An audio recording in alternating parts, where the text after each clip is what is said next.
Hello, सुनेंगे थोड़ा सा? कहते हैं बहुत उदास है कोई तेरे चुप हो जाने से।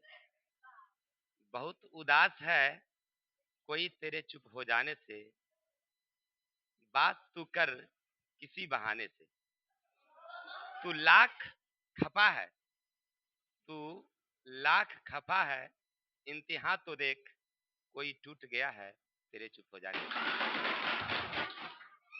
चलिए मेरे भाई सुनिए। मेरे भाई आज हम लोग पढ़ने वाले हैं। हाँ हाँ, वो तो लग भी करता है। क्लास 10th हिस्ट्री का चैप्टर नंबर आज हम लोग पढ़ने वाले हैं 5। इससे पहले हम लोग चैप्टर नंबर 1, 2, 3, 4 क्लियर कर लिए थे। लास्ट हमारा चैप्टर था भारत में राष्ट्रवाद। बड़ी अच्छी तरह से हम लोग समझने का प्रयास किए थे कि भारत में राष्ट्रवाद का विकास कैसे हुआ, इनमें कौन कौन लोगों ने सहयोग दिया। हेलो, आज हम लोग पढ़ेंगे मूल रूप से अर्थव्यवस्था और आजीविका, औद्योगिकरण के युग। यानी सबसे पहले हमको पढ़ना क्या है कि अर्थव्यवस्था क्या है। तो सीधी सीधी बात है, अर्थव्यवस्था का मतलब हुआ कि आप कहीं भी रहिए कोई मतलब ना है, आमदनी जो कमाते हैं कोई भी तरह से, तो वो जो क्रियाकलाप आप करते हैं, चाहे वो पशुपालन करिए, कृषि करिए, उद्योग करिए, उससे कोई मतलब ना है। तो ये क्या है, हमारी अर्थव्यवस्था है। और आजीविका का मतलब होता है कि जिससे आप कोई काम करके अपना जीवन यापन व्यतीत कर रहे हैं, तो वो आजीविका है। ठीक है, तो ये तो हम लोग प्राचीन काल में भी कर रहे थे, आज से बाबा के जमाने में भी ये चल रहा था। ऐसी कुछ बात नहीं कि आज हम लोग आए हैं तो आज हम लोग जीने के लिए कुछ उपाय कर रहे हैं। पहले के लोग ऐसे ही जी रहे थे, ऐसी बात नहीं। वो भी लोग क्रियाकलाप कर, लेकिन इसमें क्या हुआ कि कुछ परिवर्तन होना शुरू हुआ, एक बिल्कुल भिन्न तरीके से। पहले वाले लोग जैसे जीते थे वैसे ना जी करके हम अलग तरीके से जीते हैं, तो उसको कहते हैं हम लोग औद्योगिकरण। ये प्रक्रिया जो प्रोसेस शुरू हुई है, इसको हम लोग देखेंगे। ठीक है, अच्छा, इसकी शुरुआत कहाँ हुई? तो इंग्लैंड में हुई। तो हुई तो काहे हुई वहीं पर ना, ओकरा प्रभाव विश्व पर क्या पड़ा, फिर इंडिया पर क्या पड़ा, समझे? इस सब को हम लोग यहाँ पर क्लियर करेंगे। तो करना क्या है, तो ध्यान से सुनना है, सब समझ में आएगा। यहाँ से बहुत सारा ऑब्जेक्टिव भी बनता है और सब्जेक्टिव भी, तो सब आपको समझ में। फोटो नहीं, जगह था इसलिए नहीं लगाया। चलिए सुनेंगे।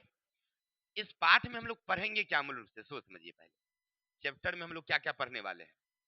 18वीं शताब्दी में अनेक परिवर्तन देखने को मिले, जिसमें औद्योगिक क्रांति मुख्य थी।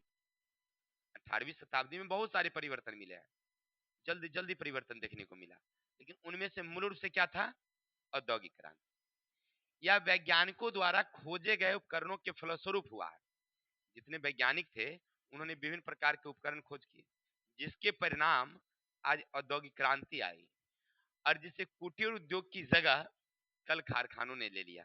मैंने पहले भी हम लोग उत्पादन करते थे, लेकिन उस समय हाथ से उत्पादन करते थे, हाथ से सामान तैयार करते थे, छीट-फूट होती थी, कोई यहाँ कोई वहां कोई वहां।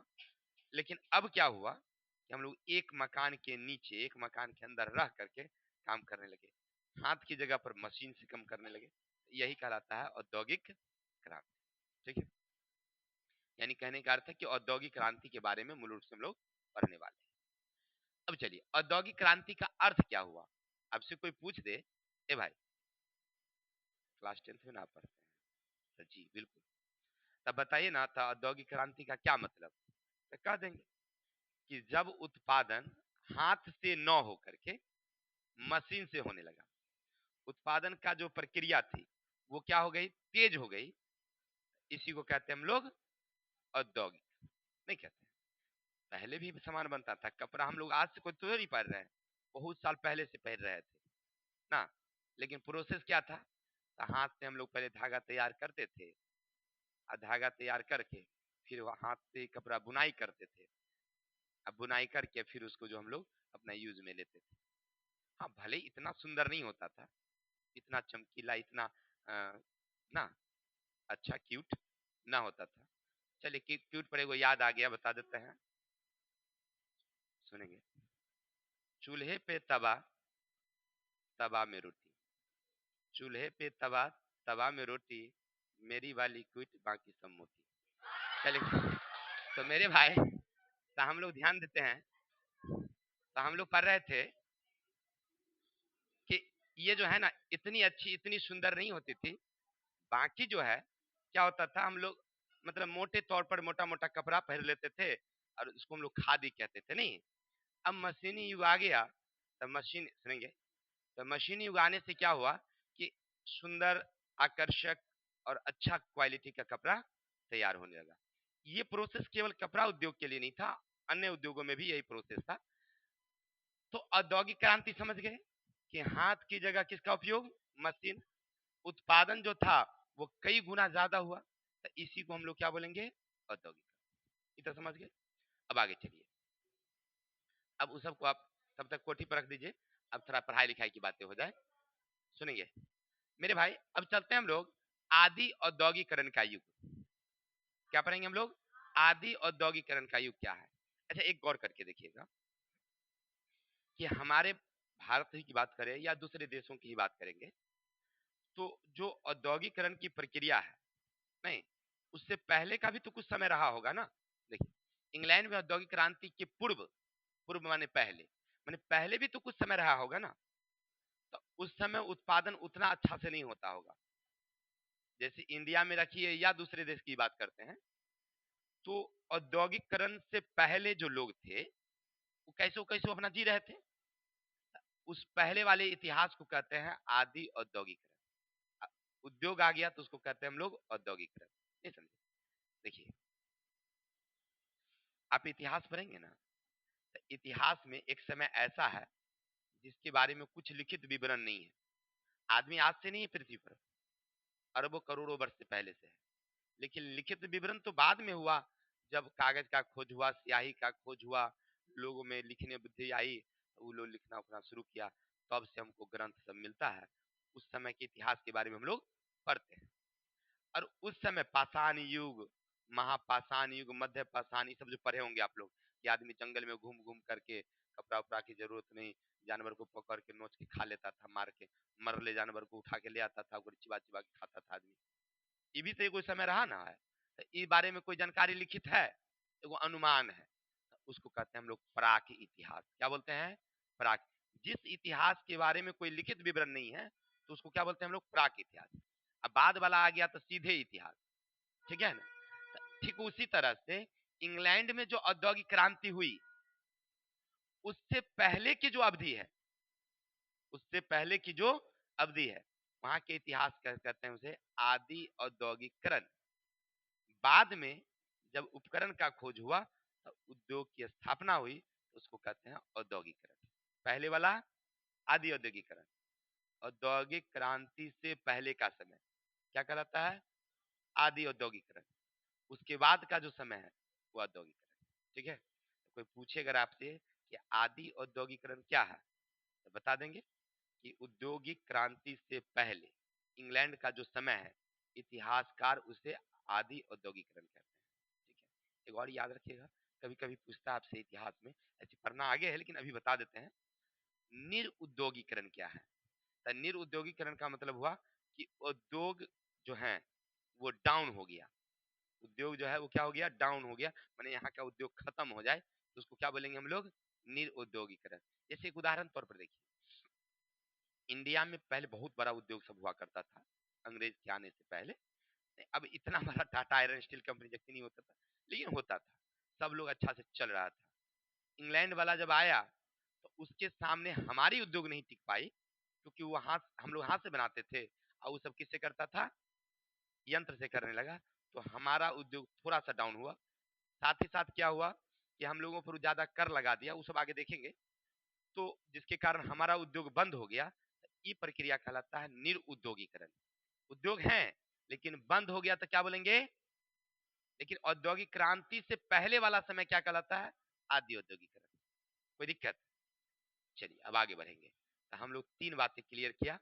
सबसे पहले क्या देखा हमने कि औद्योगिक क्रांति की चैप्टर में क्या पढ़ेंगे, औद्योगिक क्रांति का क्या अर्थ, और दूसरा क्या पढ़ा हमने, आदि औद्योगिकरण। अब आदि औद्योगिकरण के कारण निम्न है, माने आदि औद्योगिकरण जो है उसके कारण क्या है, माने औद्योगिकरण जो आई उसके क्या कारण हो सकते हैं। तो देखिए इसके कई कारण हैं। नंबर एक, अंतरराष्ट्रीय बाजार में जितनी मांग थी उसे शहर से पूरा नहीं किया जा सकता था, इसलिए उत्पादन बढ़ाने के लिए, सॉरी यहाँ पर व्यापारी होना चाहिए, व्यापारी गांव की ओर जाना पड़ा, तो इसको कहते हैं हम लोग आदि औद्योगिकरण के निम्न, मतलब उस स्थिति पहले थे। यानी देखिए क्या होता था कि इंग्लैंड तो प्रारंभ से कई देशों पर अपना आधिपत्य जमाई लेता, न जमाई लेता, वो क्या करता था कि गांव में जाकर के गांव के जो शिल्पी होते थे, शिल्पी जो हाथ से सामान बनाते थे, उससे सामान खरीदते थे, खरीद के तब आते थे कहाँ, शहर बेचते थे। या गांव में जो मजदूर होते थे या जो व्यापारी होते थे वो गांव के सामान को खरीद के इकट्ठा करके और शहर के लोगों के हाथों बेच देते थे, तो उससे उनको मुनाफा होता था। गांव के जो बुनकर होते थे उनको ज्यादा एडवांस में अपना कच्चा माल दे देते थे, पूंजी देते थे कि भाई आप करिए, नहीं करिए और हमारे यहाँ से बेचिए, ऐसा भी होता था। अब जैसे एक उदाहरण समझ लीजिए कि मान लीजिए हमारे यहाँ ही कोई भी बुनकर का काम करते हैं, तो हमारे जैसे 5 को व्यापारी अपना गांव में होगा, नहीं होगा, तो ये किसी को सामान न दे, तो इसलिए क्या करना होगा, इसको अपने तरफ ले लेना होगा, एडवांस इसको दे देते हैं कुछ पूंजी, कच्चा माल दे देते हैं। अब ये भी बनक में पड़ गई कि कच्चा माल उनका है, पूंजी उनका है, नहीं है, सामान बात है, हमें ये देगा, हमरे न देगा, अलग तो कहीं नहीं बेच सकती है, तो ये होता है। तो ये सब होता था पहले आदि औद्योगिकरण के कारण। आगे चलते हैं। दूसरा था, नए व्यापारी को शहर में व्यापार की सुविधा नहीं मिल सकती थी, इसलिए बाध्य होकर वह गांव की ओर जाने लगे, जिसके कारण आदि औद्योगिकरण होने लगा। समझिए अब क्या होता था उस समय इंग्लैंड में एक नियम था। नियम क्या था कि जो पहले से व्यापारी कर रहे हैं शहर में, उनको लाइसेंस मिला हुआ है। अब आपको लाइसेंस नहीं मिलता जल्दी, सुविधा, अब कोई व्यापारी आएगा तो करे क्या, क्योंकि शहर में तो उसको लाइसेंस मिल नहीं रहा, वो व्यापार कहाँ करेगा, अब गांव में करेगा। चलो भाई शहर में हमको नहीं जगह दोगे, एक उदाहरण समझ, अपना समस्तीपुर में वकालत जगह है, नहीं, हम वकालत पर क्या गए, इन्वेंट्री का हमारा कोई वहां पर जगह नहीं मिल रहा, क्योंकि जितना जगह है सब कोई ना कोई पहले से ऑलरेडी ले रखा है, नहीं रखा है, तो वो जगह हमको मिल नहीं रहा है, तो हम क्या करेंगे, तो कोई उसी संबंधित दूसरा काम करेंगे या यहाँ छोड़ करके दूसरे जगह चले जाएंगे। तो वही होता था कि जो वहां पर व्यापारी थे, तो शहर में पहले से जो थे व्यापारी, उनको एक लाइसेंस मिला हुआ था, तो वो व्यापार करते थे। लेकिन बाद वाले जो व्यापारी आए तो उनको लाइसेंस दिया ही नहीं जाता था। अब वो व्यापारी करे तो करे क्या, तो वो कहाँ चले गया भाई, गांव की तरफ चले गए, और गांव के किसान मतलब जो बुनकर थे उन्हीं से अपना छोटा मोटा अपना व्यापार करने लगे। आगे चलते हैं। प्रारंभ में इंग्लैंड में खुला सार्वजनिक मैदान थे, ठीक है ना, और उन पर लोग जो है वो क्या करते थे, खेती बाड़ी करते थे। देखिए समझिए ऐसे, इंग्लैंड में क्या होता था उस समय में, बहुत बड़ा बड़ा मैदान होता था, वो खुली जगह होती थी, और उन खुली जगह पर जो है लोग व्यापार करते, कृषि करते, जो भी करते थे। लेकिन क्या हुआ कि जब वहां पर समझिए एक तरह से अनाज का कीमत बढ़ने लगा, तो सरकार ने एक नियम लगा दिया, या वहां के जो जमींदार थे वो एक तरह से सरकार पर दबाव डाल दिया कि भाई एक नियम लगाइए। नियम क्या लगाइए कि जो ये जमीन है उस जमीन पर वाराबंदी उसको कहते हैं, कि इस तरह के खुला नहीं रहेगा, उस पर खेती बाड़ी होगी। अब मान लीजिए कोई जमीन है, आप उस पर रह करके अपना जीविकोपार्जन जी रहे थे, छोटा छोटा खेत करके खा रहे थे, जमीन हमारी थी, खुला हुआ था, लेकिन सरकार नियम लगा दिया, वो बंद हो गया, तो अब आपका जीविकोपार्जन तो बंद हो गया, नहीं बंद हो गया, तो आप कहाँ जाइएगा, तो फिर दूसरा कोई विकल्प चुनिएगा ना। तो जो उस समय किसान थे छोटे छोटे, जो दूसरे दूसरे मतलब ऐसे खुले जमीन पर खेती बाड़ी कर रहे थे या पशुपालन कर रहे थे, तो वो लोग क्या किए, उस जगह पर अब कृषि छोड़ के, पशुपालन छोड़ के छोटे छोटे काम में लग गए, बुनकर के काम में। इस तरह से निरुद्योगीकरण वहां पर, सॉरी आदि उद्योगीकरण शुरू हुआ। यानी कहने का अर्थ है कि लोग गांव में उत्पादन क्यों करते थे, तो इसका क्या वो कारण देखें हम लोग। पहला कारण कि जो किसान थे वो पहले खेती करते थे दूसरे जगह पर, सरकार के नियम के अनुसार उस जमीन को बंद कर दिया खेती करने के लिए, वो हो गया बेकार। अब बेकार हो गए तो क्या करते, अब सोचे कि चलो भाई कृषि बंद हो गई तो कुछ काम ही किया जाए, नहीं तो धीरे धीरे अपना बुनकर का काम या जो भी था गांव में छोटा काम धाम करना शुरू कर दिया, खेती छोड़ के। दूसरा क्या हुआ, शहर में उत्पादन होता नहीं था, उत्पादन होती थी गांव में, तो शहर वाले व्यापारी कहाँ आते थे, गांव में। मान लीजिए आप पहले से बुनकर हैं तो आप से खरीद के ले जाता, नहीं ले जाता, तो हम व्यापारी हम आपको कहे कि तुम देखो अपने जैसा दो चार गो और उसको लगाओ अपने काम में ताकि उत्पादन क्या हो जाए, बढ़ेगा। तो आप दूसरा दूसरा को भी लगाने लगे, तो गांव धीरे धीरे क्या बन गया, एक उत्पादन का केंद्र बन गया, नहीं केंद्र बन गया, ये गांव में होने लगी। चलिए इतना समझ गए। अब आगे ये कहा है भाई, गांव और शहरों में संबंध, सॉरी यहाँ पर और होना चाहिए, गांव और शहरों में संबंध। देखिए गांव और शहर में संबंध कैसे स्थापित हुआ, तो अभी जस्ट आप पढ़ रहे थे कि गांव के लोग शहर बहुत कम जाते थे और शहर के लोग गांव नहीं आते थे, ठीक है।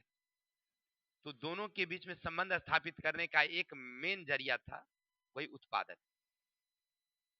शहर में जो व्यापारी थे वो अपने आदमी को हो या जो भी होता था उसको कहाँ भेजते थे, गांव, और वो गांव में आते थे, गांव में बैठ मतलब रहते थे बुनकर के साथ में, और रह करके उसे अधिक से अधिक कच्चा माल देते, फिर यहाँ से खरीद करके फिर कहाँ ले जाते उसको, शहर ले जाते, या गांव के ही कोई व्यापारी गांव के लोगों से खरीद के कहाँ ले जाते हैं, शहर। दोनों के बीच में धीरे धीरे क्या बन गया है, संबंध बन गया, या शहर वाले गांव आए या गांव वाले शहर गए, बात तो एक ही हुआ, दोनों के बीच में क्या हो गया, कनेक्शन हुआ। तो ये संबंध होने का ये कारण था, कारीगरी या जो भी था, इसके कारण वो सामान खरीदने के लिए गांव, गांव से कहाँ गए, शहर। सबसे इंपोर्टेंस क्या है कि ब्रिटेन और भारत में औद्योगिकरण के कारण क्या थे, यानी भारत में भी औद्योगिकरण क्यों हुई, अब ब्रिटेन में औद्योगिकरण क्यों हुई। तो सबसे पहले हम लोग पढ़ेंगे ब्रिटेन वाला, बाद में पढ़ेंगे हम लोग भारत वाला, ठीक है। चलिए तो सबसे पहले कि आखिर जो औद्योगिक क्रांति हुई दुनिया में, यानी 1600 ईस्वी में औद्योगिक क्रांति हुई थी, याद रखेंगे, यानी 16वीं शताब्दी कहते हैं उसको, ईस्वी नहीं कहिए, 16वीं शताब्दी। आखिर ऐसा क्यों, दुनिया के अन्य देशों में ना होकर के इंग्लैंड में क्यों हुई, कुछ तो रीजन हुआ होगा ना औद्योगिक क्रांति का। तो याद रखिएगा सबसे इंपोर्टेंट चैप्टर का यही बात है, आपसे पूछा जाए कि भाई मेरे इंग्लैंड में औद्योगिक क्रांति ही क्यों, अमेरिका में क्यों नहीं हुई, रूस में क्यों नहीं हुआ, जापान में क्यों नहीं हुआ, सबसे पहले इंग्लैंड में ही क्यों नहीं। तो देखिए इसका सबसे मेन कारण क्या है समझना, इंग्लैंड की भौगोलिक स्थिति। अगर तुम देखोगे ना तो विश्व का मैप जब देखोगे तुम ऐसे, तो देखोगे तुम यहाँ यूरोप महादेश है, यूरोप, यहाँ पर है एशिया, यहाँ पर है ऑस्ट्रेलिया, यहाँ पर है अफ्रीका, ये है उत्तरी अमेरिका, ये है दक्षिणी अमेरिका, ये महादेश है शॉर्टकट, ये है यूरोप, अफ्रीका, एशिया, ऑस्ट्रेलिया, ये हो गया दक्षिणी अमेरिका, ये हो गया उत्तरी अमेरिका, ठीक है। अब रही बात इंग्लैंड की बात, इंग्लैंड देखना इस जगह बसा हुआ है, यहाँ पानी में, जी द्वीप है एक ठो, इंग्लैंड क्या है, एक प्रकार का द्वीप है, ठीक है, और यहाँ समुद्र के बीच में है, समझिए द्वीप, द्वीप समझते हैं ना, जैसे श्रीलंका क्या है भाई, द्वीप है, अपना भारत का मैप ऐसे है ना, यहाँ पर वो बसा हुआ नहीं, तो हिंद महासागर में बसा हुआ, तो द्वीप हुआ, चारों तरफ से पानी या बीच में सूखल वो द्वीप, तो ये भी एक तरह से द्वीप ही है, ठीक है। इसी तरह से इंग्लैंड भी एक तरह का क्या है, द्वीप। अब इससे फायदा इसको क्या हुआ सो समझिए, अब द्वीप होने के कारण किधरों से उसको आने जाने के लिए कोई जरूरत ना रहा, लाइन मतलब पानी की जो जहाजें होती थी, उस समय तो ज्यादा पानी की जहाजें चलती थी, नाव, तो नाव के लिए इसको आसानी से जगह मिल गया, ठीक है ना। अन्य देशों में जैसे मान लीजिए जब दूसरा देश तीसरा देश की बात करेंगे, तो पहला कारण इसका क्या था, भौगोलिक स्थिति, ये एक द्वीप के समान है, समुद्र में बसा हुआ है, चारों तरफ से इसको आने जाने का रास्ता बहुत अच्छा है, कोई दिक्कत। पहला कारण ये था कि उसको यातायात की सुविधा थी उसके पास, बहुत सुंदर, ठीक है। और सबसे बड़ी सुंदर क्या है कि यातायात तो था ही, इसकी जमीन है बड़ी छिछली। छिछली का मतलब होता है कि मतलब एक डिप नहीं, ऐसे करके हल्का तिरछा। जैसे देखिए, अब तालाब में उतरते होंगे तो एक डेग रखेंगे तो इतना पानी, और दूसरा डेग रखेंगे तो गटक सीना नीचा, हुआ डीप, वो गहरा हुआ। अपना नदिया में जाइए, आराम से चलते चलते चलते धीरे धीरे धीरे, एरी से ठेवना, ठेवना से धीरे धीरे धीरे धीरे उतना दूर चल गए, तब जाकर कितना पानी हुआ। वो कंट्रोल में रहता है, कंट्रोल में। तो इसका जो किनारा है ना, ठीक वैसने है समुद्र का, इंग्लैंड का एरिया ऐसे करके छिछला है। इसे आराम से पनिया के जहाज को रुकने में बड़ा सुविधा होती है, उसको कोई टेंशन नहीं रहता है। समझे बात को? ये एक सुविधा है। चलिए आगे, खनिज पदार्थ की उपलब्धता। इसके पास, इंग्लैंड के पास खनिज, क्योंकि द्वीप है, और द्वीप क्या होता है? रत्नों का देश होता है। श्रीलंका क्या है भाई? रत्नों का देश। सोना, चांदी, अभ्रक, मैग्नीज, कोबाल्ट, जिंक, जितना भी चीज सब इसके पास पर्याप्त मात्रा में रहता है, कोई टेंशन नहीं है ना। इंग्लैंड के पास भी यही है, बहुत सारे खनिज, लोहा, तांबा, कोयला, मैग्नीज, अभ्रक, जितना खनिज समझिए पर्याप्त भरा पड़ा था उसके पास। ठीक है ना? दूसरा फायदा इसका। तीसरा कारण था कृषि क्रांति। देखिए, अभी आप पीछे क्या देखे कि बहुत सारा उसका मैदान खुला पड़ा था। अब सरकार वहां लगा दिया बाराबंदी। बाराबंदी का मतलब था कि जो जमीन खाली जगह है उनमें खेती किया जाए, उत्पादन बढ़ाया जाए, उत्पादन बढ़ाया जाए। सरकार मदद किया लोगों को, किसान को, उत्पादन बढ़ गया। उत्पादन बढ़ेगा, आमदनी क्या होगी? अच्छा, आप लोगों की खेती है, मान लीजिए जहां पर अभी अनाज में सपोज समझिए कि 1 कुंटल होता था, अगर में 3 कुंटल हो जाए तो सब किसान भाई क्या हो जाइएगा? खुश तो छोड़िए, अमीर हो जाइएगा। खुश तो होवे करिएगा, क्या हो जाएंगे हम लोग? अमीर नहीं हो जाएंगे। तो वहां के लोगों में ना बहुत उन्नति हुई, क्योंकि कृषि जो है क्रांति आ गई, मतलब उत्पादन खूब बढ़ने लगा। और उसमें मदद कौन कर रहा था? सरकार कर रही थी। तो इसके कारण वहां पर उत्पादन बढ़ा। अगला था मजदूरों की उपलब्धता। इंग्लैंड में ना मजदूरी की कमी नहीं थी। कई असर कैसे? अब समझिए, अभी लोग खेती बाड़ी कर रहे थे कहाँ? गौवा में। खेती बाड़ी में क्या हो गया? अब रुकावट, तो वो अब कहाँ जाएंगे? तो उनको तो कोई रोजगार चाहिए ना। तो वो चल गए कहाँ भाई? चलो ना, अब जहाँ कोई काम होगा वहीं ना चलेंगे, नहीं चलेंगे। तो वो लोग अब उद्योग की तरफ जाना शुरू कर दिए। ज्यादा करके लोग बेरोजगार हो गए, तो जाने लगे कहाँ? उद्योग की तरफ। बहुत संख्या में उद्योग में पहुंचने लगे, तो हम कर दिए मजदूरी सस्ता। अब ई पहुंची, सर हमको काम दीजिए। हम इसको रखे हुए थे 12,000 पर। माला उधर से पहुंच गई, बोली कि सर हमको भी काम पर लगाइए ना। हम बोले सीट खाली नहीं है, तो लगाइए ना, हम कम में कर देंगे, 10,000 में। वो पहुंच गई, बोली कि कैसा उपाय लगाइए, भूखले पड़ल है, 8,000 दीजिएगा, हम करेंगे। तो हम सोचे ये 12,000 देने की क्या जरूरत है, 8,000 में उसको लगा दिए काम में। नहीं देखे, तो इस तरह से क्या हुआ कि उसके उसके पास, सुनेंगे, उसके पास मजदूरी ज्यादा हो गई। मैंने मजदूर सब जो गांव से जो है कहाँ जाने लगे अब काम करने के लिए। तो इस तरह से उसकी मजदूर की उपलब्धता, साथ ही साथ कुशल कारीगर, कुशल कारीगर। यानी देखिए उस समय क्या हुआ कि वहां इंग्लैंड में मजदूर तो आए ही, साथ साथ कुशल मजदूर जो पहले से कहाँ काम कर रहे थे, गौवा में, वो सब धीरे धीरे कहाँ आने लगे? अब उद्योग की तरफ। तब पहले से उनको अनुभव था, कैसे धागा काटना है, कैसे बनाना है कि नहीं? ये सब तो अनुभव उनको पहले से था। जैसे मान लीजिए आप कोई भी व्यापार कर रहे हैं कहीं भी, थोड़ा सा अनुभव आपको होगा ना।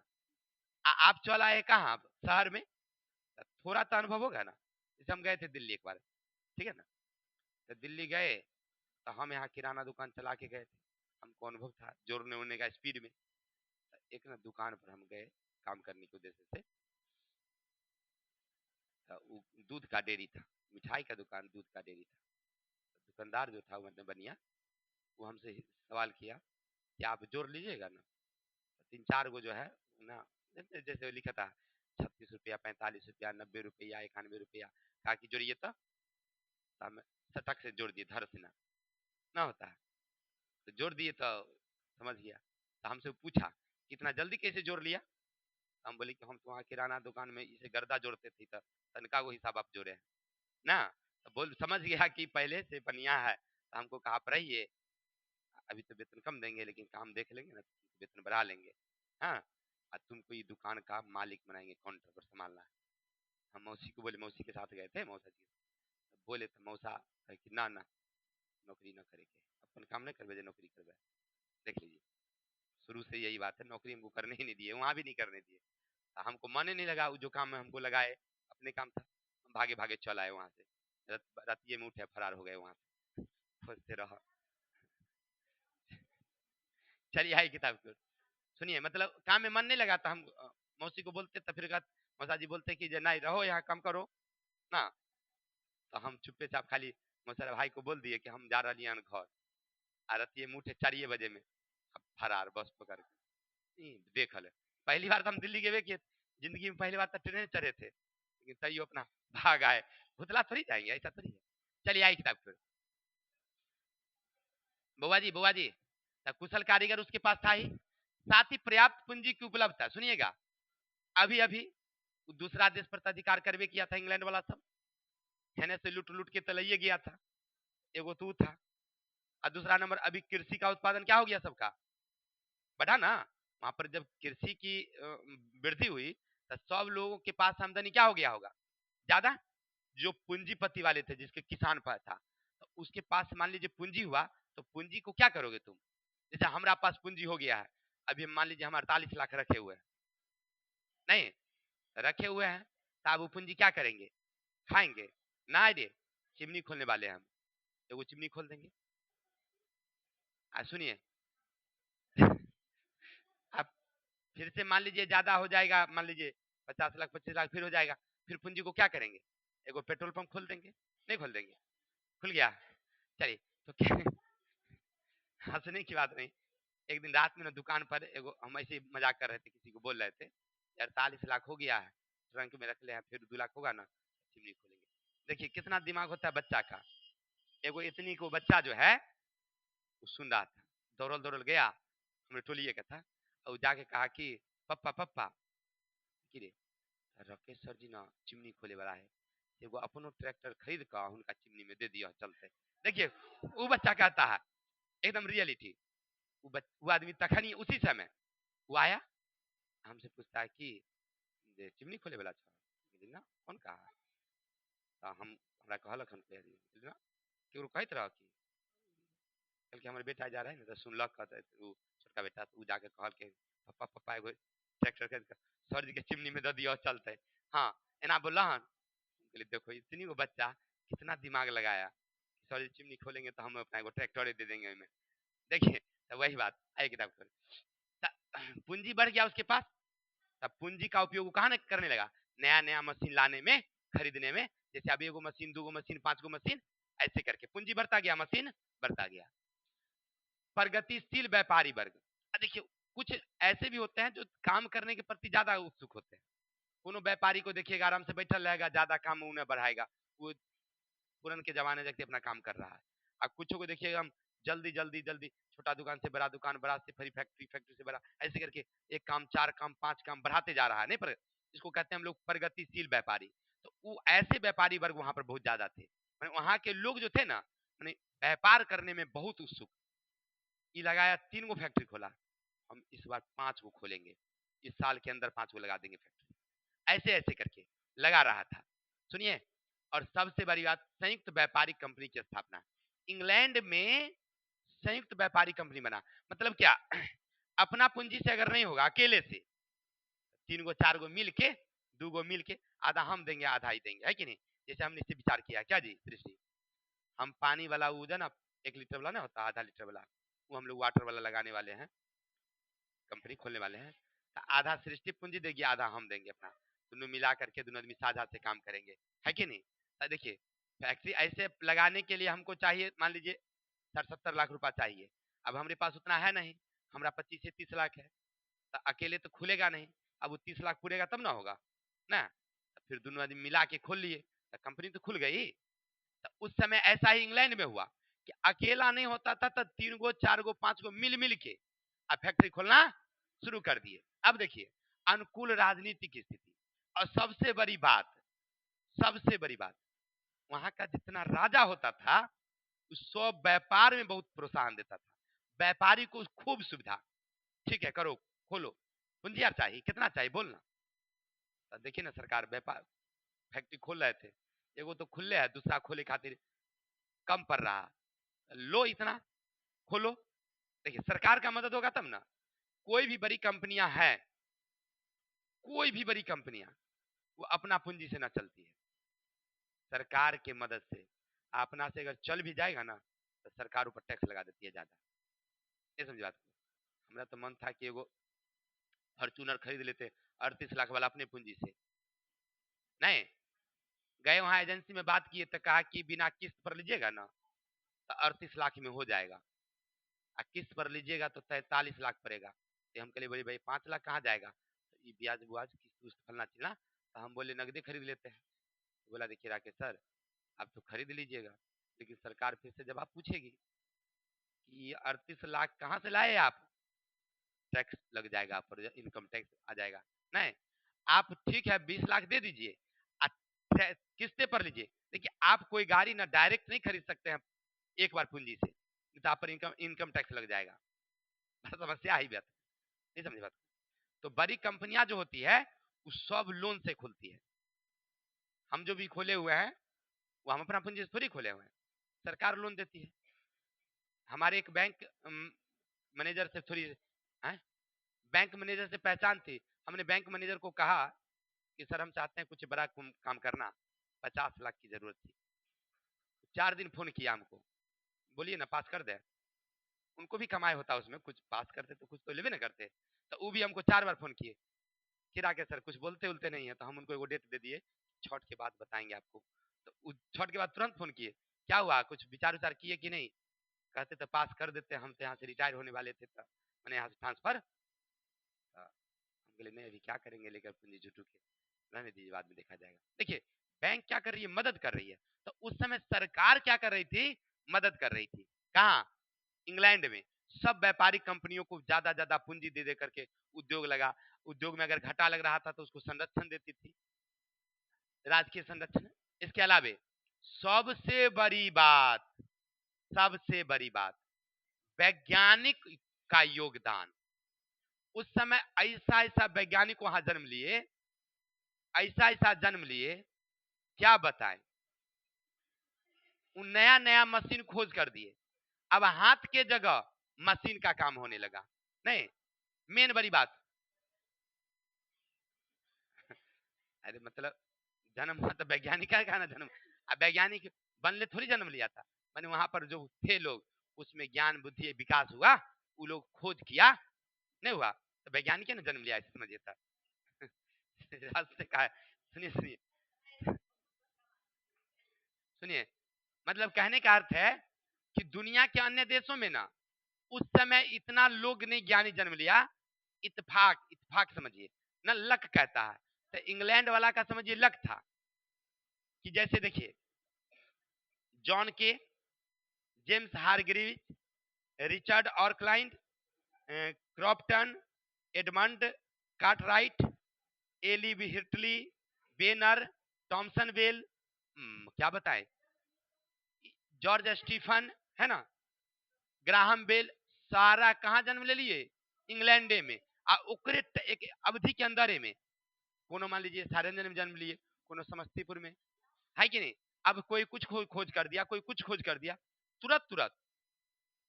उस सब किसके कारण, औद्योगिक क्रांति में काम करने के लिए, है कि नहीं। तो सबसे बड़ी बात उसका यही, इंग्लैंड वाला का सब कुछ तो चाहिए था, ये कहां से ले आओगे। नहीं वैज्ञानिक, मान लीजिए हमारा बेटा सब जो जन्म लिया है सब एकदम ज्ञानवान वाला तेज तरह का है, नहीं तो वो कहां से तू ले आओगे, क्या नहीं समझे। चलिए सुनिए, अगला है उपनिवेशवाद। और ये तो हुआ से हुआ। अब सुनिए, उद्योग जो लगेगा तो कच्चा माल तैयार होगा ना, तो कच्चा माल बेचे खातिर कोनो जगह ना चाहिए, बाजार। तो बाजार कहां से लाओगे। तो इंग्लैंड वाला को तो कोनो टेंशन ही नहीं था। दुनिया के अधिकांश देशों पर किसका अधिकार, इंग्लैंड का। तो वहां से कच्चा माल उसको सस्ता में मिल जाता, अब बेचने के लिए बाजार मिल गया, उसको न बेचे का टेंशन न कच्चा माल का टेंशन। क्या इंग्लैंड में बना, झरिया पर लोड किया, भेज दिया भारत, जाओ बेचो वहां। अब भारत में किसका अधिकार? तो वही तो बेचेगा ना, दूसरा देश कैसे बेच सकता है? ये उसके पास उपनिवेश बहुत ज्यादा था, तब बाजार बहुत ज्यादा था, तो उसको टेंशन है। अब जैसे हम अगर कोई चीज का फैक्ट्री खोलेंगे तो वो टेंशन रहेगा ना कि हमारा यहाँ पर बेचना कैसे बिकेगा। लेकिन ये नियम हो जाएगा, मान लीजिए या हमारा आधिपत्य कि पूरे समस्तीपुर में हमारा ही सामान बिकेगा, दूसरा किसी को हम आने नहीं देंगे, तब कोई टेंशन रहेगा? तब तो हम कैसे खराब से खराब, बढ़िया से बढ़िया बनाएंगे। तू सामान खरीदेगा, हमरे वाला ना खरीदेगा, तुमको जरूरत है तो खरीदबे करेगा, नहीं खरीदेगा। सामान हमारा ही उपलब्ध है, तुम हमारा ही सामान लोगे। तो ये थी उसकी बात। और परिवहन की सुविधा, उस समय ना बहुत सारे जहाज रानी का आविष्कार हुआ। जहाज रानी समझते हैं ना, मैंने नाव, तो नाव का बड़ा बड़ा नाव बनाया वो लोग, स्टीमर लगा लगा के एकदम हुरहुरा के जाता, हुरहुरा के चलाता। एगो देखिए, एगो लाठी से खेबना है नहीं, हम एगो ऐसा नाव लगा दिए, बना दिए कि वो तेजी से चलता है। तब व्यापार में कौन सुविधा करेगा? व्यापार में तो तेज चले वाला चीज ना चाहिए।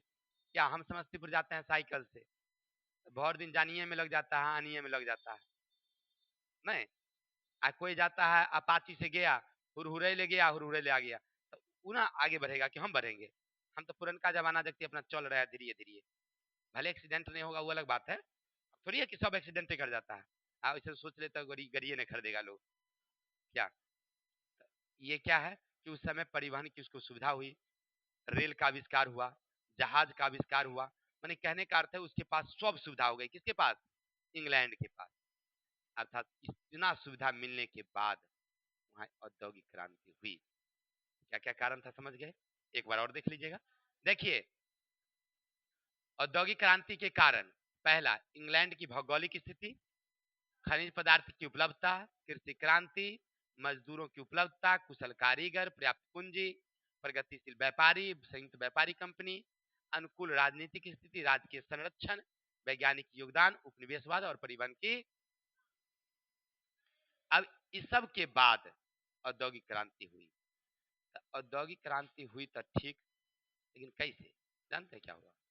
कि हम पूंजीपति वर्ग थे, तो हम सोचे कि ये कारीगर है, ये सब कारीगर है, तो ये सब क्या करता है कि सामान बेचता है, नहीं बेचता है? तो सामान बनाया अपना, अब हम दे दिए, मान लीजिए 10 रुपया में खरीद रहे थे, कोई आया 11 में से खरीदने लगा, नहीं बात को समझे? तो ये अब हमको सामान थोड़ी देगी, तब तो सामान दूसरे हाथ से बेचेगी। तो अब हम सोचे कि ऐसा करते हैं, इस सबको कुछ विशेष सुविधा दिया जाए, नहीं? तो एगो मकान बनाए, इस सब को ले गए उसी में रख दिए, तुमको अब यहीं रहना है, यहीं करना है कि नहीं? सुविधा दिए। अच्छा थोड़ा 10,000 की जरूरत है, लो 10,000। नहीं, वो बोले कि देखिए ना, हमारा जो है ना मकान बनाना है, 20,000 की जरूरत है, तू लो 20,000। मैंने इसको सबको हम अपने चंगुल में फंसा लिए कि अभी जाएगी कहाँ? नहीं, तो इस तरह से आई सारा जो है मजदूरी अब हमारे यहाँ करेगी, सब हमारा नौकर बन गया। नहीं, सुनिए, अब क्या होता है कि सब बन गया मजदूर, वहां पर काम चल रहा था, मजदूरी तो सबको देना ही पड़ेगा, नहीं? अब यहीं पर क्या होता है कि जो हाथ से काम हो रहा था, उस टाइम में अब मशीन का काम होना शुरू हो गया। हम सोचे कि इतना को मजदूरी देते हैं, 72,000 तो महीने लग जाता है मजदूरी, अगर मशीन लगा देंगे तो 2 कारीगर से काम हमारा हो जाएगा, इतना को देने की जरूरत नहीं होगी।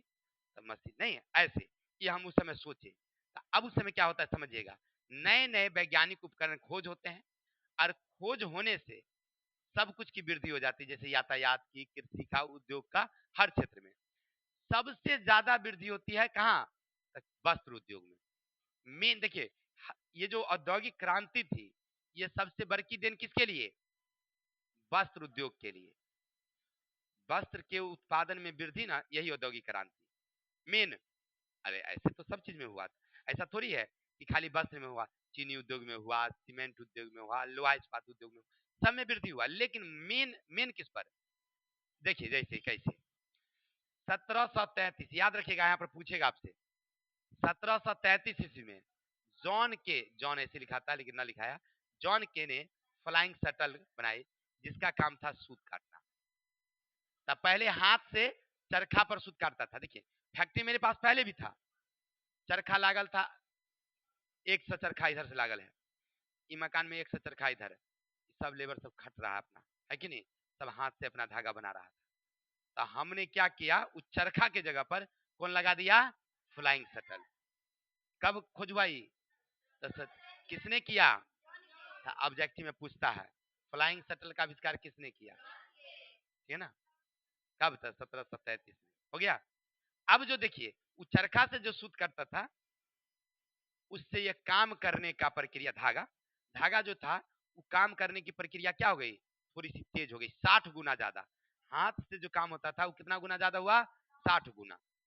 अब चलते हैं, उसके बाद दूसरे व्यक्ति आए, याद रखिएगा 1733 के बाद 1764 में एस्टेन हिल ने, एस्टेन हिल जगह है, के जेम्स हारग्रीव्स ने स्पेनिंग जेनिंग का आविष्कार कर दिया। वो भी सूते काटने का मशीन था, लेकिन फ्लाइंग शटल से तनका ज्यादा स्पीड बढ़ा दिया। वो जैसे मान लीजिए वो 60 गुना बढ़ाया, ये मशीन का स्पीड कितना बढ़ा दिया। जैसे देखिए आप सुनिए, पहले आया था जानते हैं स्कूटरी, स्कूटरी पहले तो वो लोग चलाता था, लोग छोटकी चक्का था, उतना स्पीड नहीं भागता था, नहीं। तब आया हीरो हुंडा, तो उसका स्पीड भागा। अब आ गया अपाची, गिनगिना देता है, नहीं देखा है। और कौन कौन आया, बुलेट उतना नहीं होता, अपाची सबसे ज्यादा होता है। हाँ, और कौन कौन, एगो उठा वाला एना रहता है, उठा वाला देखे होंगे। हाँ, रिचार्ज नहीं, खत्म है रिचार्ज, रिचार्ज खत्म है। सुनिए, तो इस तरह से जो है ये स्पीड बढ़ा दिया।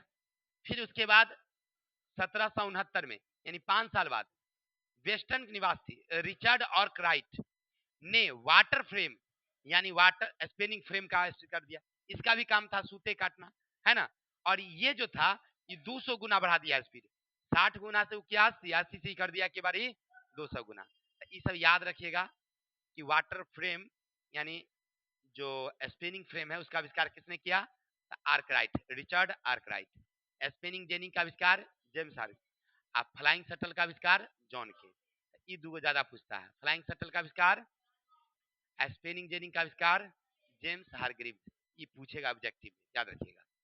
चलिए आगे, टॉम स्पेन ने बेलनाकार छपाई मशीन बना दिया, जिससे रंगाई का काम आसान हो गया।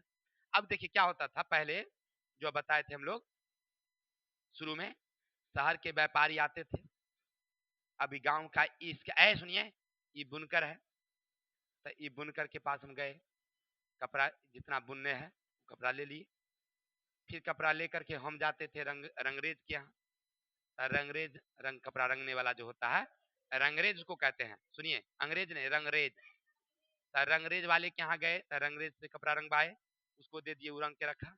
फिर वहां से कपड़ा उठाए और तब गए हम लोग उधर मिस्त्री के पास, नहीं ऐसे उसको मिस्त्री से उससे कपड़ा बनवाए, जिसको आप दर्जी कहिए समझिए। तब वहां से फिर वापस आए, नहीं आए, तो ये काम होता था। लेकिन अब हो गया नहीं, सब कुछ एक ही मशीन, मतलब मकान के अंदर सब काम सूत काटने के लिए लगा दिए, कौन सी, फ्लाइंग शटल। जो टॉम स्पेन ने जो छपाई खाना आविष्कार कर दिया, तो उसमें कपड़ा रंगाना हो गया, तो उधर बनेगा उधर रंगाएगा, तो अब हमको कहीं जाने की जरूरत नहीं होगा, सारा कारीगर उसी मकान के अंदर और सारा काम उसी मशीन के अंदर चल रहा है अपना प्रोग्राम। तो ये सब वहां पर होने लगा।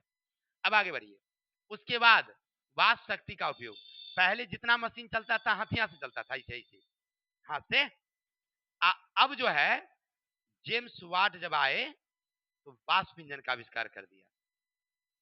सबसे बढ़िया बात क्या हुआ कि अब दिन दिन रात रात जो है मशीन चलते रहता, मशीन बंद होने की जरूरत नहीं पड़ता था। समझे बात को, मशीन थकता ही नहीं था, आराम चल रहा है, ठुकुर ठुकुर ठुकुर ठुकुर ठुकुर, भर रात अपना चल रहा है। देखिए कि नहीं देखिए, बड़े बड़े फैक्ट्री ना दिन रात चलते रहता है, रात में भी एक शिफ्ट खत्म होगा, जैसे उसका 10 बजे शुरू होगा, 10 बजे जो कि मजदूर उसमें गए हैं फैक्ट्री में, तो वो एक बार 4 बजे में निकलेगा। 4 बजे वाला जिसका शिफ्ट रहेगा वो 4 बजे से वहां हाजिर रहेगा गेट पर, वो निकलेगा, ये अंदर करेगा, अच्छा ये अंदर जाएगा, वो तब निकलेगा वो, ठीक है ना। मशीन चल रहा है, वो अपना अपना सीट फिर पकड़ेगा। समझे बात को, जैसे मान लीजिए यहाँ से हम 100 मशीन लगे हैं, एक सब मजदूर बैठल है, रात 10 बजे में आपका शिफ्ट शुरू हुआ, आप बैठ गए सीट पर, आप करते रहे 4 बजा तो सायरन बज गई, सायरन बज गई तो जो बाहर पहले से 4 बजे से जिसका शिफ्ट शुरू होने वाला है वो पहले से गेट पर है, वो अंदर घुसा, सबका अपना अपना मशीन है, वो सामने वो पहुंच गया, आप हटिए वो बैठेगा, आप हटिए फिर आप निकलिए बाहर। अब वो 4 बजे से लेकर के वो दिन के 12 बजे तक करेगा वो, मान लीजिए, या जितने बजे तक, फिर आप वो निकलेगा तो फिर दूसरा आदमी वहां रहेगा गेट बराबर पहले से खड़ा ऊपर में। बराबर फैक्ट्री में ऐसे होता है, मशीन बंद नहीं होता, दिन रात चलते रहता है, अगर 2 घंटा बंद हो गया तो करोड़ों को घाटा है जी, 2 घंटा बंद हो गया तो करोड़ों का घाटा है, समझे बात को। एक छोटी सी बात, हम अब हमारी गाड़ी बंद हो जाती है एक दिन बंद हो जाती है तो हमको 700-800 का घाटा लगता है, नहीं समझे बात को। एक दिन दोनों गाड़ी अगर किसी कारण से रुक जाता है तो 700 का घाटा लगता है। तो बताइए छोटा सा कंपनी में जब 2 गाड़ी रुक जाने से 700 का घाटा है तो वहां तो करोड़ों का घाटा लगेगा, नहीं लगेगा। ऐसे होते हैं बड़ी बड़ी कंपनियां में। चलिए आ जाइए किताब की ओर। तो क्या किया वो जेम्स वाट ने 1769 में वो वाष्प इंजन का निर्माण कर दिया। उसके बाद काम की गति रफ्तार हो गई। नहीं अब देखिए कोई चीज को आप हाथ से चला रहे हैं, चारा कल को नहीं कितना काटेगा, वही में आप लगा देते हैं फीता लगा के, इधर मोटर लगा देते हैं, देखिए ना अभी नई का चारा कल सब आ गया घर में, एगो खप खप खप खप खप खप खप तुरंत काट के खत्म कर देता है। मुंह से नहीं काट रहे थे, मतलब नहीं होता, देखे नहीं देखे, हम देखते हैं आवाज आता है ऐसे छप छप छप छप छप ऐसे करके उड़ते रहता है, अब वो लगाने वाला जल्दी जल्दी थकबो नहीं करता है, जल्दी जल्दी लगाता है धड़फड़ा के। अच्छा सुनिए, आप लोग चारा कल से काटे हैं कि नहीं है चारा, इसमें तू काटे होगी, पूरा तो घर में है। हाँ कुट्टी कल में, हमारे यहाँ तो नहीं था, दीदी के यहाँ जाते थे तो हम काटते थे। हाँ वहाँ 4 दिन 5 दिन रहते थे पहले बच्चा में, तो ऐसे हमको बता दिया जाता था, एना कि इधर से लगाते थे, इधर से ऐसे करके पहले चक्का जो चला करके जब मुंह धर लेता था तो फिर उधर से जाके काटते थे, बड़ा परेशानी हो जाता था, नहीं हो जाता। आइए सुनिए, इसके बाद क्या हुआ, सबसे बड़ी बात तो, और जेम्स वाट तो किए सो किए, लोहा गलाने का आविष्कार हो गया। सबसे पहले अब्राहम डर्बी ने लोहा गलाने की प्रक्रिया का खोज कर दिया। तो लोहा गलाने की प्रक्रिया जब खोज हुआ तो गला करके उसका एक निश्चित आकार में ढाल दिया, तो नया नया लोहा का मशीन बन गया ना। अब देखिए लोहा को टेढ़ मेढ़ करना थोड़ा सा कठिन हो गया, और ढाल देंगे तो जैसे आकार में ढाल देंगे वैसे ना बन जाएगा। तो इस तरह से क्या हुआ, जब अब्राहम डर्बी ने लोहा गलाने का आविष्कार कर दिया, खोज कर दिया, तो नए नए मशीन बनने में बड़ी सुविधा हुई, छोटा से छोटा बड़ा से बड़ा मशीन आराम से बन जाता था लोहा से। तो ये उसके बाद खदान उद्योग के लिए 1815 में सेफ्टी लैंप का खोज हुआ। पहले जो होता था कोयला उद्योग में जो लोग जाते थे नीचे, तो वहां पर लोग जाकर के आराम से जो है कोयला काट के लाते थे, अंधेरा रहता था, कठिनाई होती थी। अब वो लैंप खोज हो गया, हम्फ्री डेवी का लैंप, हम्फ्री लैंप, वो मशीन लेकर जाते थे, अंदर में रोशनी रहता था, काटने में कोई दिक्कत। देखे देखे ना मजदूर को इधर मथिया पर लगे ले रहता है, वो टॉर्च ऐसे करके, देखे है ना, तो समझिए एक तरह से हम्फ्री डेवी लैंप शुरू में ऐसे ही बना था, लैंप की तरह, अब तो टॉर्च की तरह बना दिया गया उसको। तो लोग जाते थे लेकर के, तो उसको काटने में सुविधा, सबसे बड़ी बात उसमें आग नहीं लगता था, समझे बात को। जैसे देखिए ललटेन लेकर के तब जाते थे, जैम मारते थे कुल्हाड़ी, तो उनमें से निकल जाता था मेथेन गैस, आगे लग जाता था, वही में आदमी फंस गया मर गया, कोयला खाने में आग लग गया मर गया, कितना आदमी न मर गया, समझे बात को।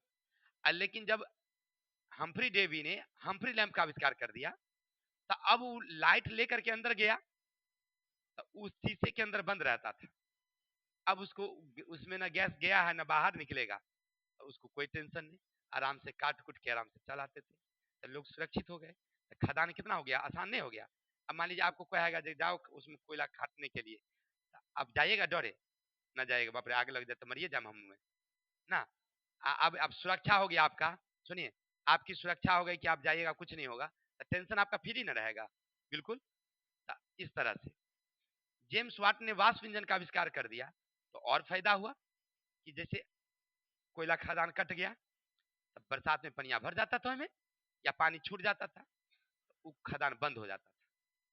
अब जेम्स वाट जब वाष्प इंजन का आविष्कार कर दिया, तो लगा दिया मोटर वहां पर, मोटर लगा के सब पानी को खींच लेता था।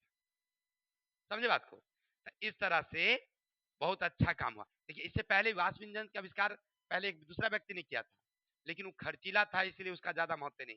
जेम्स वाट ने किया है तब अच्छा हुआ। छोड़िए, अब परिवहन में 1814 में जॉर्ज स्टीफन ने वाष्प चालित रेल इंजन का आविष्कार कर दिया, है ना। रॉबर्ट फुल्टन ने वाष्प शक्ति से चलने वाली पानी की जहाज बना दिया। ये सब कहाँ जन्म लिया? इंग्लैंड में। नहीं देखिए तनिक सा बात नहीं हुआ, इतना वैज्ञानिक ये 100-150 वर्षों में हो गया, तबे ना वो आगे बढ़ गया। कि रेल इंजन कहाँ बना, पानी चालित वाला जहाज कहाँ, माने मशीन वाला, इंग्लैंड में। वाष्प इंजन, फ्लाइंग शटल, माने जोन मशीन, तो तोन सब कहाँ से? नहीं, तो इसीलिए वो आगे बढ़ गया। हमारा भारत के आदमी सब भूल था, सब को आविष्कार नहीं किए, तो कैसे होगा? क्या है कि नहीं, पीछे रह गया। आइए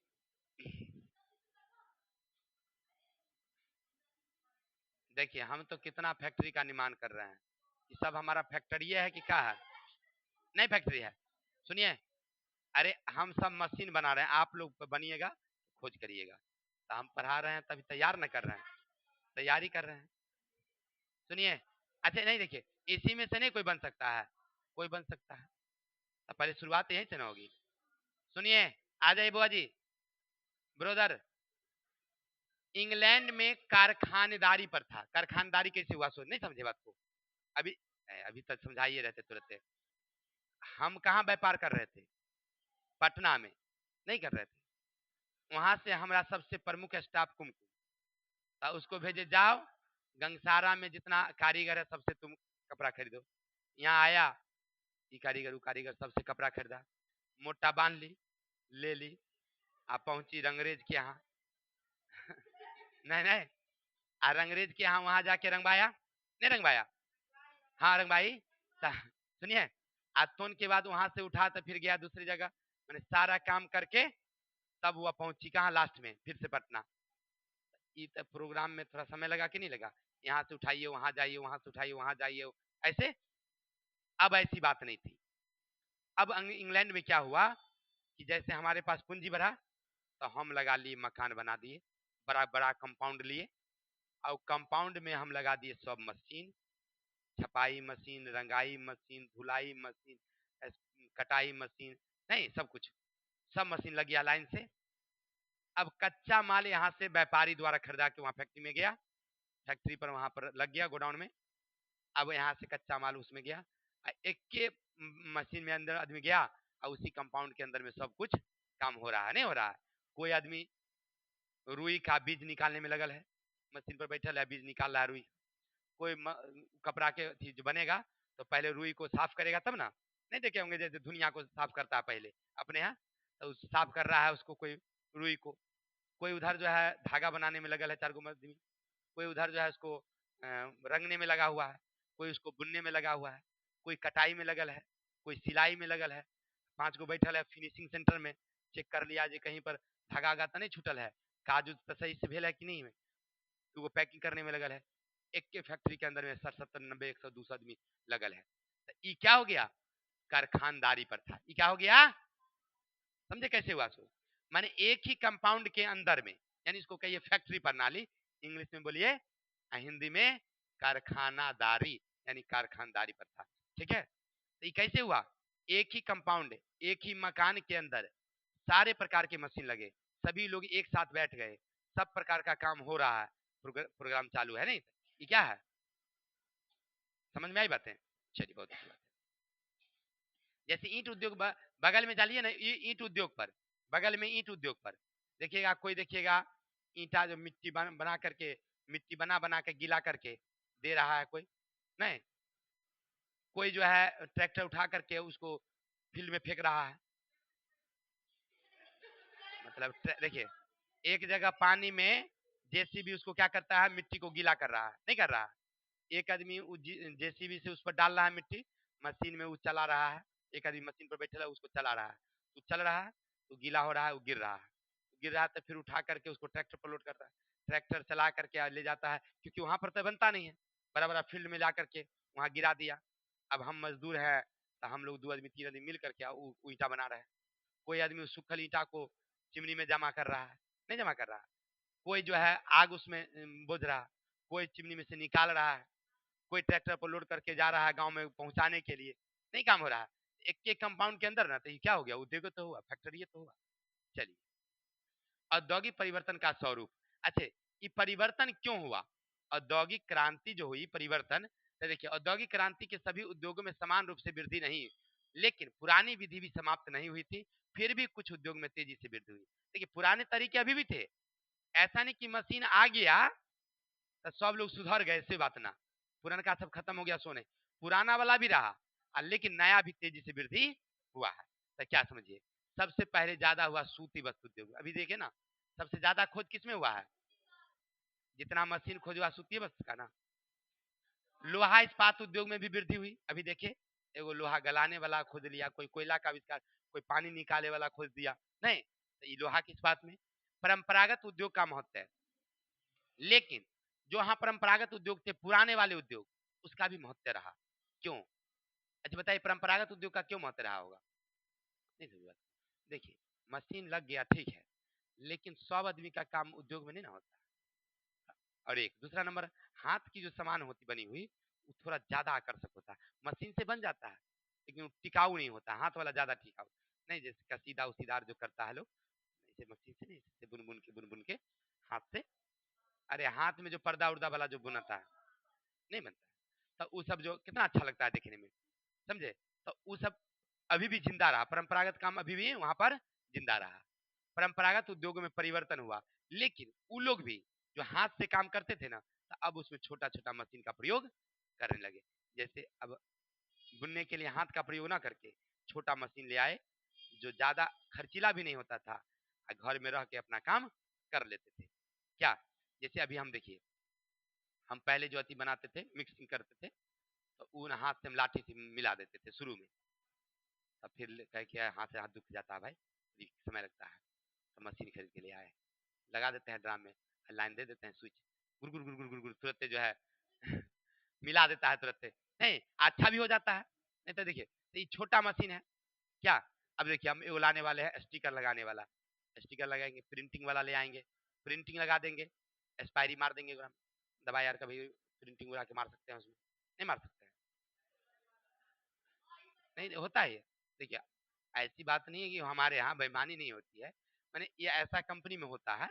जैसे मान लीजिए जो हम प्रिंटिंग है, मान लीजिए जो प्रिंट देखे है ना, वो बाद में लिखाता है, मालूम है आपको? ये दवाई में देखिए गौर करके, बोतल का जो कागज रहता है ना, कागज रहता है वो देखिएगा दूसरा रंग का रहेगा लिखल, और जो डेट रहता है, एक्सपायरी रहता है, मूल्य रहता है, वो दूसरा रंग का रहता है लिखा हुआ। गौर किया है कि नहीं? अच्छा ऐसा क्यों? कागज छपाता है कहीं और, कागज छपाता है कहीं और, ये समझ लीजिए। वो हमारे यहाँ लीजिए चाहे कहीं लीजिए, उससे मतलब नहीं है। और डेट एक्सपायरी छपाता है कहीं और, मालूम है?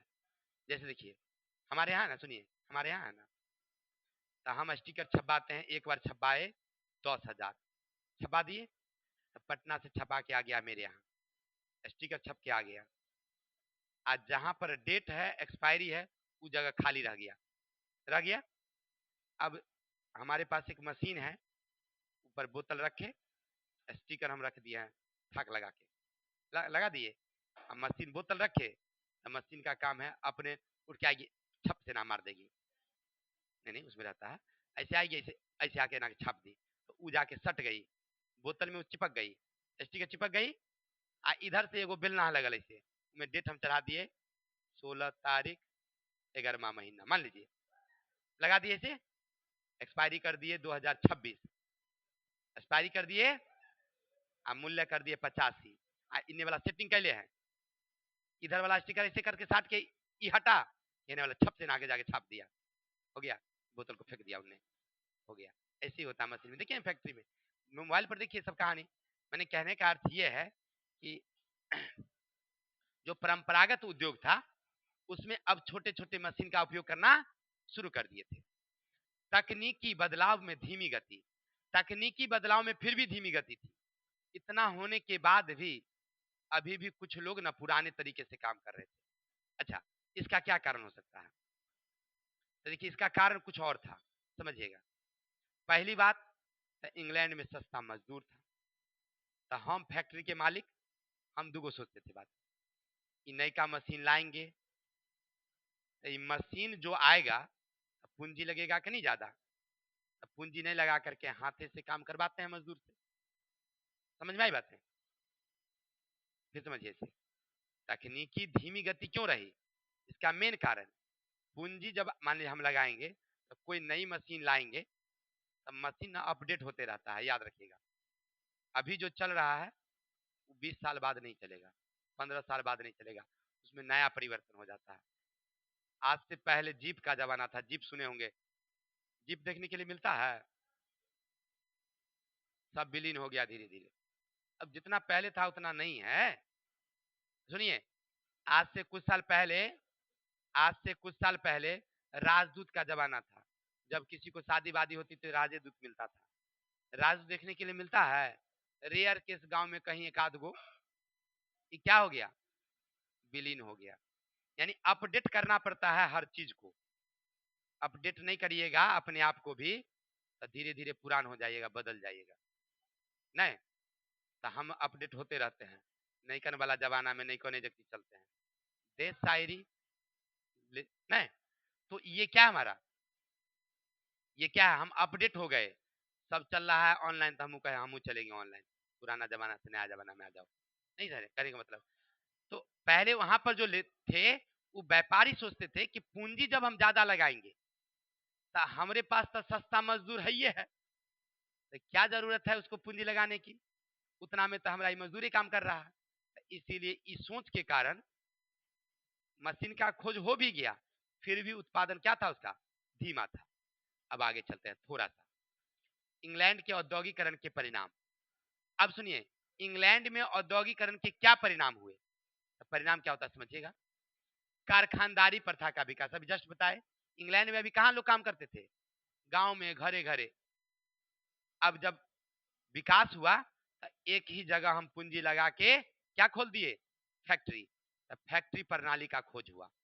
दूसरा, नगरों के स्वरूप में परिवर्तन। अब नगर विकास होने लगा। कहिएगा कि सर कैसे, देखिए हम जो फैक्ट्री खोलेंगे तो गांव में थोड़ी खोलेंगे, कहाँ खोलेंगे, कोई शहर बाजार के नजदीक खोलेंगे, ताकि हमको वहां पर सुविधा मिलेगी, सब कुछ नहीं मिलेगी। जैसे अभी बताए थे कि हम कांटी उद्योग खोलने वाले थे, तो कांटी उद्योग खोलने वाले थे, तो हम बात किए, तो कहा कि 5 फेज का लाइन होगा ना तब होगा। तब 5 फेज वाला लाइन अपने यहाँ है नहीं है, तो हम बिजली मिस्त्री से बात किए, भाई 5 फेज कहाँ है, तो कहा देखिए दलसिंह सराय से होके गुजर रहा है, वहाँ 5 फेज है, नहीं तो समस्तीपुर मोहनपुर में, मतलब कि जो शहरी इलाका है वहाँ पर 5 फेज लाइन है, और जो ग्रामीण इलाका है वहाँ पर 5 फेज नहीं है। तो कैसे फैक्ट्री खुलेगा यहाँ, तो उसके लिए कहाँ खोजना पड़ेगा, और न तो लाइन को खींच के लाना होगा 5 फेज।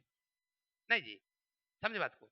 अच्छा सुनिए, तो ये हुआ औद्योगिकरण के लिए सबसे पहले, जा ये क्या हुआ, ये खच्चर है साला।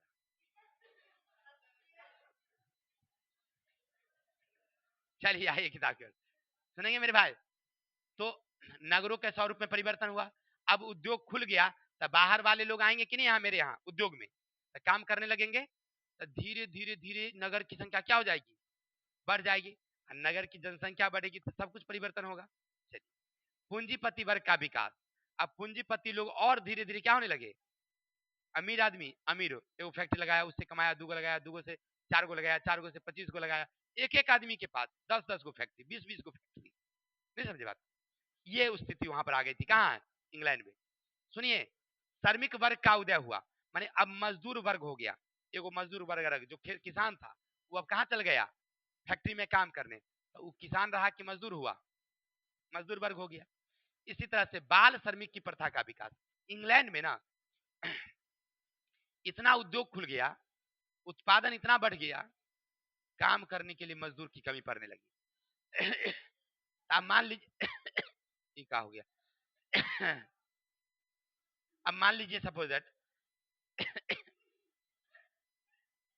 क्या बात ठीक, चलिए मेरे भाई, अब मान लीजिए हमारे यहाँ गोरे काम कर रहा था, नहीं गोरे कर रहा था, तो गोरे के कहे कि बुआ ढेनवा ढेन में हो तो ला ओकरा लगा, बोला कि सर 6 गो है, 6 गो है, बोले ले आओ सबको, है कि नहीं।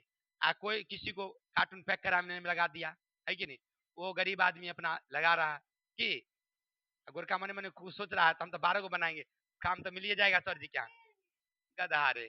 चलिए, बाल श्रम प्रथा का विकास है ना, तो वहां पर देखिए उद्योग जब खुला बहुत ज्यादा, सबसे ज्यादा क्या हुआ, बाल श्रमिक हो गया, क्योंकि मजदूर की कमी हुई ना, तो लोग ना अब बच्चों को भी काम में लगाने लगे, वो से ज्यादा हुआ। तो स्त्री श्रम का विकास हुआ, वो से जब नहीं पूरा, औरत लोगों को भी जो है बुलाने लगे और उसको कहे लगाइए काम में, नहीं तो औरत लोग भी आकर के काम करने लगी, नहीं तो इस तरह से श्रमिक आंदोलन का उदय। अब क्या होता है सो देखिए, अभी तक तो आप हमको सुविधा दे रहे थे, लेकिन जब नई मशीनें आ गई तब मजदूर को छुट्टी करने लगा, लोग नहीं करने लगा। अभी तक देखिए, अभी नया मशीन नहीं आया था या आप नहीं लगाए थे, तब तक मजदूर को सुविधा दे रहे थे, खूब अच्छा से सेवा पानी। और जब नया मशीन ले आए तब बोले कि बुआ रे काम ना मिलेगा, तो बवाल नहीं होगा। हम सब काम छोड़ के आपके निर्भर रहने लगे, बाल बच्चा सब हम आप मिल के आपके काम करते थे, आप हमको अब बेघर कर रहे हैं, यही तो बवाल हो गया। लोग आंदोलन कर दिए। इसके बाद उपनिवेशवाद का विकास। इसी से उपनिवेश, इंग्लैंड वाला सोचा कितने फैक्ट्री लगा दिए हैं, कहाँ बेचोगे सब सामान, जल्दी जल्दी नया देश खोज करो, तुम जगह चलो व्यापार करे। तुम जगह व्यापार करने गया, वहां पर क्या कर लिया, अपना अधिकार कर लिया, नहीं कर लिया। जैसे इंडिया वो क्यों आया था, व्यापार करने के लिए आया था, धीरे धीरे पर अधिकार कर लिया। ऐसे ऐसे और देश में गया था व्यापार, शुरू में गया था महाराज हमको, हम देखिए आपसे कुछ खरीदेंगे नहीं, आपके यहाँ खाली हम बेचेंगे, थे ना, आपके यहाँ बेचेंगे नहीं, आपसे खाली खरीदेंगे, मैंने ऐसे करके, मैंने जो जैसे मान सके। जानते हैं अपना भारत में तो कोई बातें नहीं था, चीन बगल वाला, वहां का राजा ना नियम लगा दिया था कि कोई व्यापारी हमारे यहाँ व्यापार करने नहीं आएगा, समझे। तो वो विनती किया कि हम आपसे कुछ आपके यहाँ बेचेंगे नहीं, आपसे खरीदेंगे खाली। हम सोचे खरीदे करेगा तो पैसा देवे नहीं करेगा, कच्चा माल ले जाएगा खरीदेगा, कोई बात नहीं, समझे बात को। तभी हम सख्त नियम थे, लेकिन अंग्रेज बात सब खच्चर आदमी था रे। क्या किया जानते हैं, 2 जहाज आदमी लेके आया और राजा को एगो लेटर दे दिया, सुन लो 1 साल बाद हम व्यापार करने आएंगे, और नहीं दिया तो लड़ने के लिए तैयार रहना। ले भैया, अब राजा देखा कि इंग्लैंड वाले हम जीतेंगे, चलो व्यापार करो। वो देख के दूसरा देश, तीसरा देश, ऐसे धीरे धीरे वहां व्यापार होने लगा। चाहे जो भी हुआ, वो व्यापार करने लगा। तो खरीदता था, वहां बेचता नहीं था वो लोग, याद रखिएगा। लेकिन चोरे छिपे, जेकर जो आदत रहेगा वो छूटने वाला है। हम चोर आदमी, हमको चौकीदार बना दीजिएगा तो हम तो चोरेबे करेंगे, नहीं बात को समझे। तो इंग्लैंड वाला वैसे नहीं था, वो क्या किया जानते हैं, वहां चोरा के अफीम बेचने लगा, अफीम, नशा चीज तो बेचने लगा। तो ऐसे करके वहां पर व्यापार भी करने लगा, समझे बात को। आइए किताब की ओर। तो उपनिवेशवाद का विकास हुआ। चलिए, इंग्लैंड में श्रमिक आजीविका और उनके जीवन। अब इंग्लैंड में जो श्रमिक वर्ग थे, उसकी क्या आजीविका, कैसा उसका जीवन, सुनना मेरे भाई। शहरों में काम ढूंढने की ओर आवासीय समस्या। अब लोग को सबसे बड़ी समस्या थी, जो वहां जाते थे काम करने के लिए, कहाँ, अरे गांव से आप शहर गए हैं ना जी, तो इतनी को इंग्लैंड थोड़ी है, इतनी को इंग्लैंड, इंग्लैंड तो बहुत बड़ा देश है ना जी, में कई राज्य, कई। अब देखिए, मान लीजिए कोई 200 किलोमीटर से गया, कोई 500 किलोमीटर से, कोई 1000 किलोमीटर से आया होगा इंग्लैंड में काम करने के लिए फैक्ट्री में, तो उसका अपना घर थोड़ी है वहां पर, वो कहाँ रहेगा। जगह छोटा था, बहुत आदमी बढ़ गया था, आवास की समस्या हो गई थी वहां पर, रहने के लिए जगह नहीं हुआ था। जैसे अपने यहाँ मुंबई में वही कहानी हुई थी, वो हम कल देखेंगे। वहां पर क्या हुआ, आवास की समस्या, लोग सड़क के किनारे जिधरे तिधरे सो जाते थे। क्या करते, भर दिन काम करते, अभी दिल्ली में जाइएगा ना देखिएगा, बहुत आदमी भर दिन काम करेगा, एगो झोला ले लेकर ना मुरी तर में धैले सो जाएगा। ऐसी जिंदगी उसकी चल रही है। एक डेरा लेकर के भी रहने का उसके बाद आमदनी नहीं है, औकात नहीं है। ऐसे लोग वहां पर अभी जिएंगे, जी रहे हैं। सड़क के किनारे आपको एक दो नहीं, हजारों लोग मिलेंगे आपको, जाइएगा देखिएगा। दिन भर वो काम करेगा, ठेला रिक्शा चलाएगा, अरतिया में वही सड़क के किनारे जो ना सड़क के किनारे ऊंचा जगह रहता है पैदल चलने वाला, ऊपर उस तल है, कहीं होटल में खा रहा है, कहीं सो रहा है, कोई, यही उसकी जिंदगी है। आ जाए किताब। शहर में छटनी की समस्या हुई, जब ज्यादा पहुंचने लगे, मशीन जब आ गई, तो अब मजदूर को क्या होने लगी, छटनी। पर्याप्त मजदूरी की कमी। अब पर्याप्त मजदूरी मिलेगा, जैसे अभी बताए थे कि हमारे पास मजदूर तो था ही, अब बाहर से जब मजदूर आने लगा तो हमने क्या किया, मजदूर को कम कर दिया मजदूरी। अभी कह रही थी 12,000 में हम कम कर रहे थे, नहीं, आई गई कुछ दिन के लिए अपना घर, तब तक ये जो 10,000 में करने लगी, वो आके 8,000 में करने लगी। तब मजदूर को मजदूरी पूरा मिला। इंग्लैंड में समस्या थी मजदूर के साथ, सुनिएगा क्या क्या समस्या, आवास की समस्या मजदूर के लिए, छटनी की समस्या, कमी मजदूरी, मजदूरों द्वारा मशीनीकरण का विरोध। अब मजदूर सब बवाल कर दिया कि नहीं मशीनीकरण कर दीजिएगा तो हम लोगों को जीविकोपार्जन मर जाएंगे, इसलिए मशीन न लगाकर क्या लगाइए, हाथे से काम चलने दीजिए। लेकिन फिर भी मिल मालिकों ने क्या कर दिया, लगाया, तो वहां के लोग उसका विरोध किए। और सबसे 1838 में इंग्लैंड में चार्टिस्ट आंदोलन का प्रारंभ हुआ। ये किसने किया था, मजदूर ही ने किया था। तो एगो पूछता है ऑब्जेक्टिव में कि चार्टिस्ट आंदोलन कहाँ हुई थी, कब हुई थी। चलिए, तो हम पढ़ रहे थे इंग्लैंड में औद्योगिकरण की प्रक्रिया की कहानी। कल हम लोग इसका शेष भाग पढ़ेंगे, भारत में औद्योगिकरण की कहानी, ठीक है ना, कि भारत में इसका कैसे आगमन हुआ, कैसे प्रभाव पड़ा, विशेष कल देखेंगे। तो आज के लिए इतने ही, कल मिलते हैं नेक्स्ट वीडियो के साथ, तब तक के लिए जय हिंद, जय भारत।